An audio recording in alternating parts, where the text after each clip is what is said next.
707 특수임무단을 이끌었던 김현태 단장이 언론 앞에서 당시의 상황을 처음으로 증언을 합니다. 직접 들어보도록 하겠습니다. 무거운 마음으로 깊이 사죄드립니다. 국회 국방위에 출석하여 제가 아는 모든 진실을 말씀드리고 싶었으나 기회가 없는 듯하여 이 자리에 섰습니다. 지금까지 저에게 많은 문자와 전화로 인터뷰를 요청해 주신 기자분들께 응답하지 못한 것은 절대 책임을 회피하고자 해서가 아님을 말씀드립니다. 저는 무능하고 무책임한 지휘관입니다.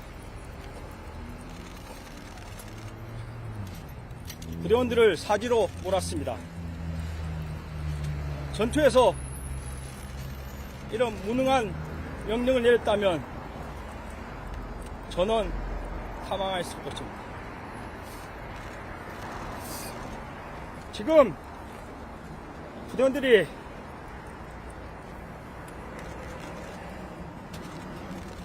많이 아파하고 괴로워하고 있습니다. 부대원들의 아내와 자녀들이 아빠의 눈치를 보고 있습니다. 국민 여러분, 707 부대원들은 모두 피해자입니다. 전 김영현 국방장관에게 이용당한 가장 안타까운 피해자입니다. 부대원들은 죄가 없습니다. 죄가 있다면 무능한 지휘관의 지시를 따른 죄뿐입니다. 국민 여러분, 꼭 부대원들을 용서해 주십시오. 707 부대원들이 행한 모든 잘못은 지휘관인 제가 모두 지고 가겠습니다. 어떠한 법적인 책임이 따르더라도 모두 제가 책임지겠습니다.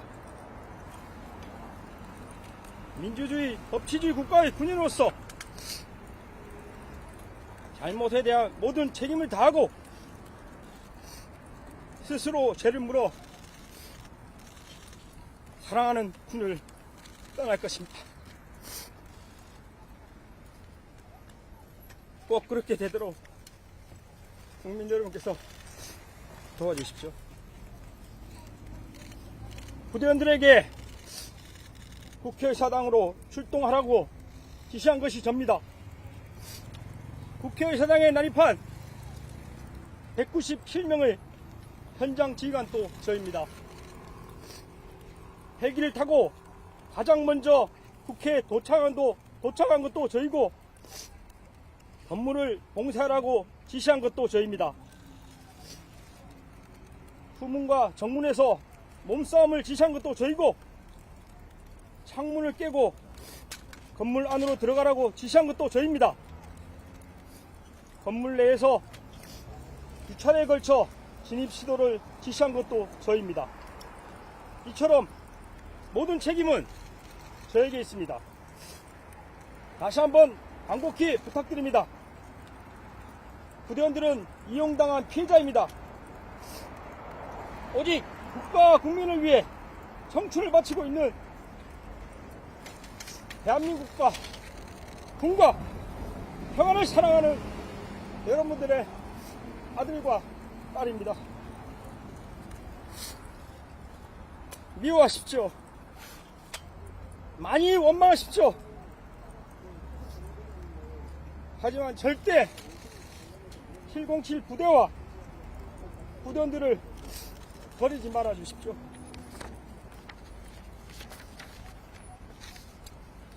백호인은 국가와 국민에 대한 조건 없는 충성과 부대와 전우에 대한 무한한 사랑을 가슴 깊이 품고 죽음이 우리를 가릴 때까지 백호 정신으로 부대의 전통을 계승한다.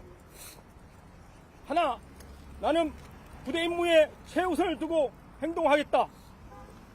둘, 나는 조국의 부름에 자랑스럽게 임하겠다. 셋, 나는 부대의 명예를 실추시키지 않겠다. 나는 전우와 참다운 인간관계를 유지하겠다. 5. 나는 부모님의 끝없는 사랑을 잊지 않는다. 국민 여러분, 제발 제가 모든 죄를 짊어질 수 있도록 허락해 주십시오. 단 한 사람의 부정도 다치지 않도록 꼭 지켜주십시오. 그들 모두가 소중한 대한민국의 아들과 딸임을 꼭 기억해 주십시오. 이 어떠한 질문도 성실히 답변드리겠습니다. 다시 한번 국민 여러분께 큰 아픔을 드려 죄송합니다. 감사합니다. 관련 자료는 남기겠습니다. 책임을 구체적으로 어떻게 진다는 거죠?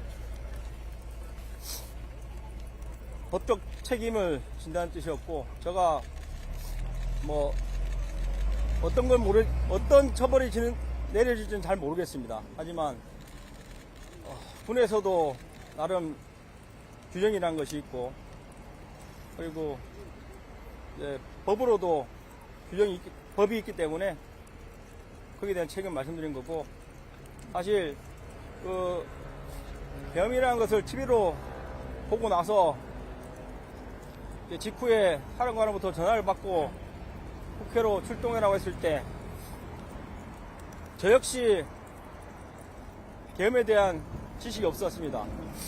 계엄 상황에서 국회 활동이 보장돼야 된다는 그런 것도 잘 몰랐고, 저는 현장에서 저를 제지하는 많은 관계자분들께 저는 계엄사령부의 지시를 받고 왔습니다. 계엄사령부로 항의하십시오 라고 밖에 말할 수 없었습니다. 왜냐하면 그 상황에서도 국회 그런 활동 보장되는 법에 대해서 제가 알지 못했던 것 같습니다. 내란죄를 인정하시나요?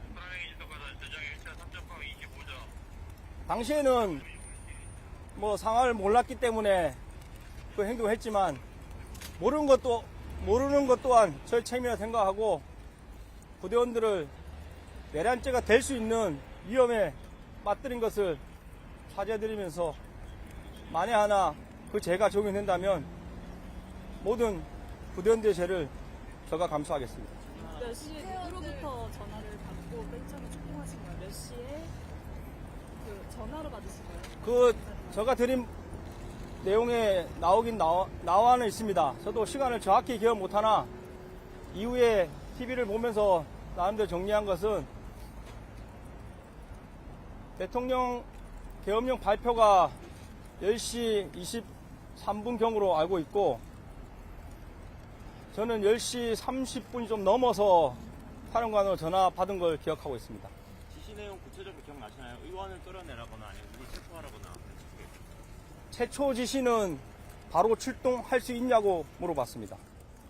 그래서 저는 가능하다고 했고, 그럼 빨리 국회로 출동할 준비를 해라. 헬기 12대가 올 것이다. 그 말만 듣고 부대원들을 다그쳐서 출동 준비하는데 20-30분이 걸렸던 것 같습니다.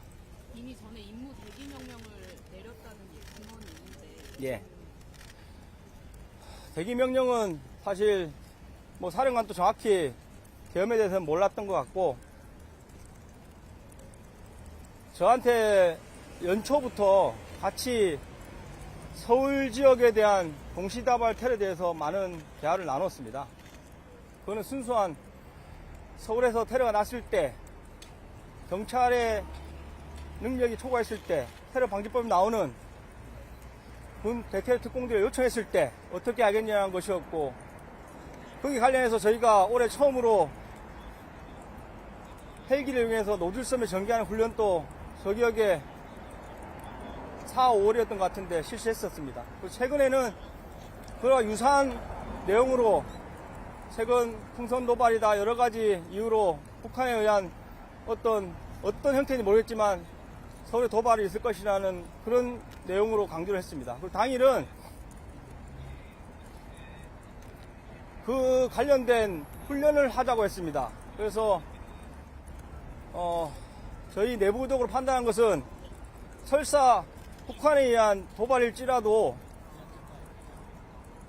저희가 국방부 대테러 훈련상에 민간인을 대상으로 군이 총기를 사용한 것은 엄격히 금지되어 있습니다. 그러다 보니까 어제 그 당시 훈련 준비 내용은 비살상 무기를 사용한 무력 진압 작전이었습니다. 그래서 낮에 이미 부대원들은 훈련에 관련된 군장 검사를 마쳤고 휴대하는 무기는 개인별 테이저건 한정과 그리고 공포탄 휴대 장착은 아니었습니다. 그리고 제가 필요한 방패라든지 인원을 포박할 수도 있으니 케이블 타이 이런 것들을 원래 휴대하는 거지만 잘 챙기라고 다시 한번 강조했었습니다. 그리고 뉴스를 보면서 뭐 저격총이다 이런 이야기들이 많이 있는데 그 부분은 제가 꼭 해명을 드리겠습니다. 저희 부대원들은 평시에도 비상 대기를 하고 있고 비상이 걸리면 본인들의 고유한 총기와 장비를 착용하고 나가게 되어 있습니다. 사실 출동하는 과정에서 제가 권총은 빼는 게 어떻겠냐는 말도 했습니다. 왜냐하면 어차피 실탄을 쓸 건 아닌데 괜히 들고 가다가 흘리거나 분실할 것 같은 우려가 순간 들었습니다. 그런데 부대원들이 아니라고 했습니다. 그럴 일 없다고 했고 부대원들은 그 짧은 순간에 본능적으로 평시 본인들이 가져가는 총과 복장을 입고 거기에 관련된 개인별로 백팩 같은 백이 있습니다. 그걸 메고 출동을 했습니다. 그리고 현장에 가서는 그 장비들은 한 곳에 모아두고 실제 정문에서 몸싸움을 할 때는 개인이 휴대한 총기 2종, 권총과 본인의 총, 그리고 복장만 착용하고 이동했었습니다. 그리고 저격수도 자기가 저격수이기 때문에 저격총을 가져가는 것이지 저희가 가져가는 통합 보관된 탄통 안에도 저격수 탄은 없습니다. 거기는 제가 헬기별로 한 통씩 실탄은 통합 보관해서 별도로 관리하도록 했는데 거기에는 개인별로 5.56mm 10발, 9mm 10발을 지급할 수 있도록 헬기별 8명 기준 그렇게만 들어있습니다. 나머지 탄은 없고 사진에서 보시는 나무 박스화된 통이 있는데 거기는 저희가